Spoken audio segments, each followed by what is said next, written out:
សូមគោរពនឹងជំរាបសួរដល់បងប្អូនជាបរិបទដែលរស់នៅក្នុងសង្កាត់វាយប៉ោយយ៉ាងទាំងអស់បាទនេះគឺជាសកម្មភាពដែលចុះវាស់វែង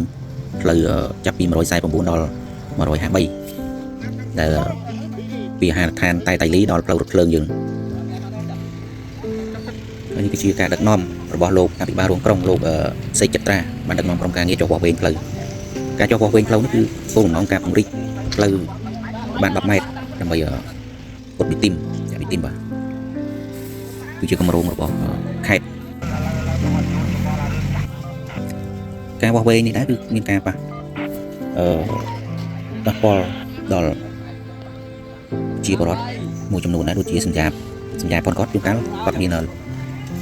វែងដល់5ម៉ែត្រប៉ះពាល់បាទខ្លះប៉ះ3ម៉ែត្រហើយក្រុមការងារក៏បានគាត់ទេជាបរិបទមួយណាដែលគាត់បានប៉ះពាល់ក៏បានជួននឹងដល់គាត់ដើម្បីត្រៀមនឹងការរស់នៅដែរនិងជំរាបដល់គាត់ឲ្យបានដឹងថាការពង្រីកផ្លូវក្រមរបស់ខេត្តក្នុងការពង្រីកផ្លូវនេះ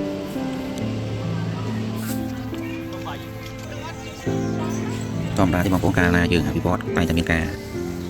ប៉ះពាល់អញ្ចឹងតើការមានការចូលរួមពីបងប្អូនប្រជាពលរដ្ឋទើបមានការអភិវឌ្ឍយើងបានមានការរីកចម្រើននិងជោគជ័យហ្នឹងហើយបងប្អូនធម្មតាទេកាលណាមានការអភិវឌ្ឍគឺមានការប៉ះពាល់អញ្ចឹងមានតែការចូលរួមពីបងប្អូនប្រជាពលរដ្ឋបើសិនជាបងប្អូនមិនបានចូលរួមមិនយល់ពីបញ្ហាទាំងនេះអញ្ចឹងការអភិវឌ្ឍរបស់យើងក៏មានការលំបាកដែរហើយយើងក៏មិនអាចរកកន្លែងល្អផ្លូវល្អដើម្បីធ្វើដំណើរបានដែរ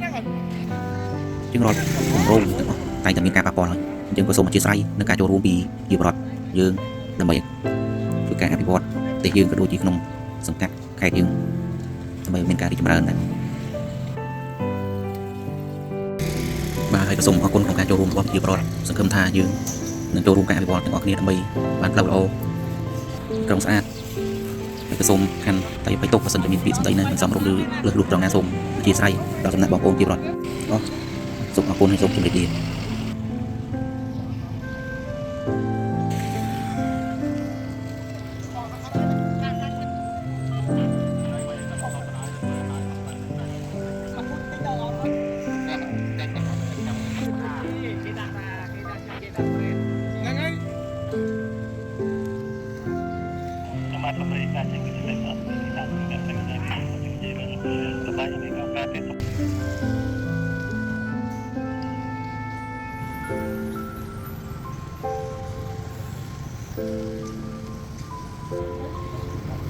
Thank you.